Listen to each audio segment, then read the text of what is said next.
cinta itu beliau akan menggelorakan jiwa, membakar spirit, menggerakkan lisan, dan menggerakkan badan untuk mendekat dengan yang dicintainya.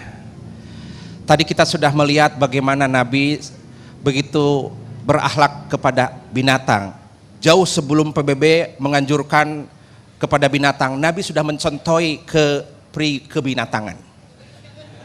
Kemudian Nabi sudah ngasih contoh kepada tanaman.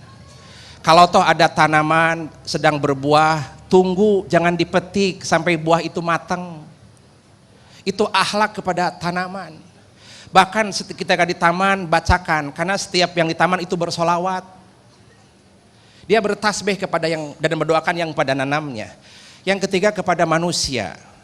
Ketika Nabi banyak sekali figur akhlak kepada kemanusiaan Nabi itu. Ketika hadir di Taif, kemudian diusir. Ketika itu Nabi diusir dari kota Mekah, kemudian mencari suaka politik ke Taif karena mereka warga Taif hendak melindungi Nabi. Ternyata itu hoax. Orang Taif bohong mau melindungi Nabi. Pas tiba Nabi di Taif dilemparin batu dan kotoran unta. Bahkan ada satu batu menyasar kepada gigi Kangjeng Nabi Muhammad SAW. Sehingga berdarah sampai kakinya pun berdarah. Dia lari dari Taif ke sebuah wadi, lembah namanya Wadi Nahlah antara Taif dan kota Mekah. Dia bersandar di situ ketika dicaci, dimaki, dibuli oleh umatnya. Ketika itu Allah melihat kekasihnya teraniaya. Allah kirim malaikat Jibril alaihi salam kepada Nabi Muhammad sallallahu alaihi wasallam. Ya Muhammad, sebelah kanan kirimu ada sebuah gunung namanya Jabal Akhsabain. Gunung Asabain, kalau engkau izinkan akan aku lemparkan kepada orang yang nyiksa kamu itu. Punten pemirsa dan Indonesia TV One, apa jawaban Nabi kepada malaikat Jibril alaihi salam? Pada saat terendah kondisinya teraniaya, beliau angkat tangan ke langit, jangan Jibril, Allah mahdi qaumi fa innahum la ya'lamun.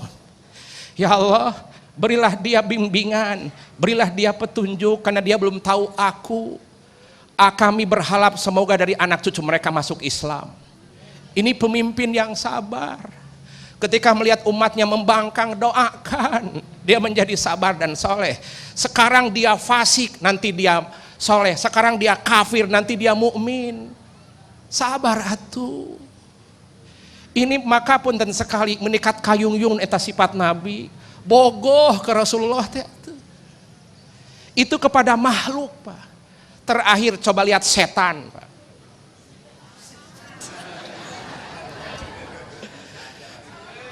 Mari kita lihat. Pemirsa yang dirahmati Allah Subhanahu wa taala, itu setan ketika dikisahkan dalam satu hadis dalam sebuah kitab Jami'ul Kalim. Ada seorang waliullah menulis kitab namanya Ufukul Azamah, seorang Syekh Abdus Salam Al-Sita dari Iskandariah Mesir. Bikin sebuah kitab tentang sirah nabawiyah, Ufukul Azamah judulnya. Masalah fi maqamatil Muhammadiyah. Dibuka dalam satu bab diangkat hatta setan dia ketika di akhirat minta syafaat Nabi. Minta pertolongan Nabi. Apa kata-kata setan kepada Rasulullah sallallahu alaihi wasallam? Pakai shin, setan gitu. Ketika dia berkata kepada Nabi, Muhammad, aku mendengar bahwa engkau adalah Nabi yang diutus Allah untuk dunia, untuk alam, bahwa engkau adalah rahmatan lil alamin. Aku bagian dari alam itu, wahai Muhammad, tolong syafaati aku, kata setan. Gitu ya. Punten, apa yang menjawab malaikat, wahai setan, Allah sudah menghilangkan di hati Nabi. Ketika saat Nabi di Taif, waktu dengan Sayyidati Halimatus Sya'diyah. Ketika itu malaikat Jibril turun dari langit mencuci hati Nabi. Fi ina'idz dzahab, di sebuah mangkok dari emas isinya air jam-jam, menyuci hati Nabi. Karena Nabi sedang akan dipersiapkan nerima wahyu. Maka malaikat Jibril menyuci hatinya, dikeluarkan namanya alaqatun sauda. Alaqatun sauda adalah tempatnya setan di hati manusia. Oleh Nabi dikeluarkan perpisahan dengan setan. Kalau toh Nabi, karena Allah, itu sampai setan minta syafaat Nabi.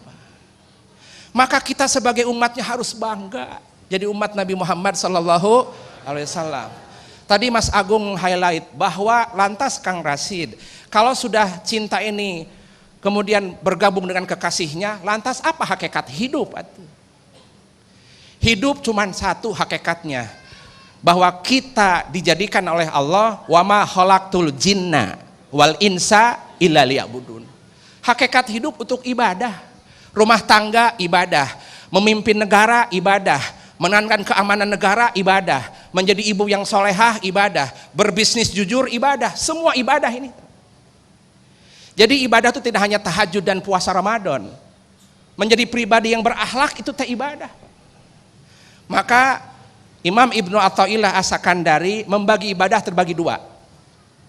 Ada ibadah jasadiyah, ada ibadah qalbiyah.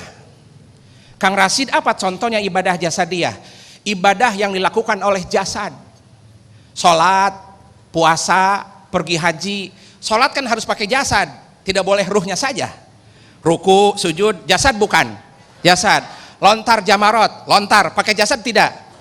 Puasa pakai jasad tidak? Itu ibadah jasad. Tapi kalau hanya ibadah jasad, capek. Capek tuh. Tawaf 7 kali putaran, capek. Kang Rashid, saya tawaf di mall nggak capek? Atau beda itu? Beda itu. Nah maka punten sekali, ketika jasad hanya ibadah jadi ritual, itu capek. Maka imbangi dengan ibadah qalbiyah.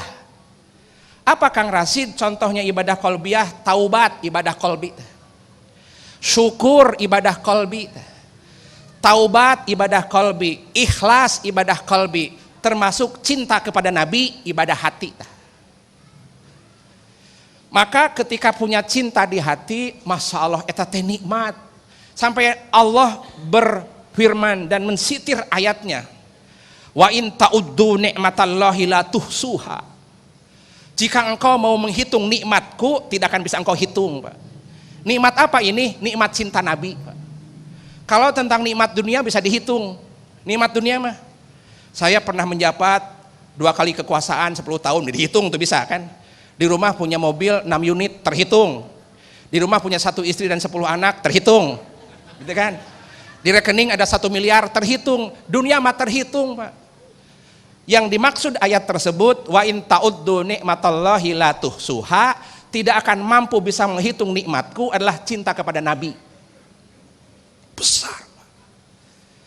Maka izin Kang Rashid menyampaikan kepada pemirsa dan wasiat kepada yang berbicara, di dalam tubuh kita ada 3 unsur penting yang harus kita rawat. Pertama hati, itu paling penting. Yang kedua lidah, yang ketiga anggota badan. Hati itu presiden, dia punya kekuasaan, dia punya keputusan. Maka itu hati. Lidah itu jubir, menteri penerangan. Anggota badan tentara, pelaksana. Tidak mungkin kaki melangkah kalau tanpa hati. Maka rawat hati, maka mulutnya akan terawat. Hati rawat dengan cinta kepada Rasulullah Sallallahu Alaihi Wasallam.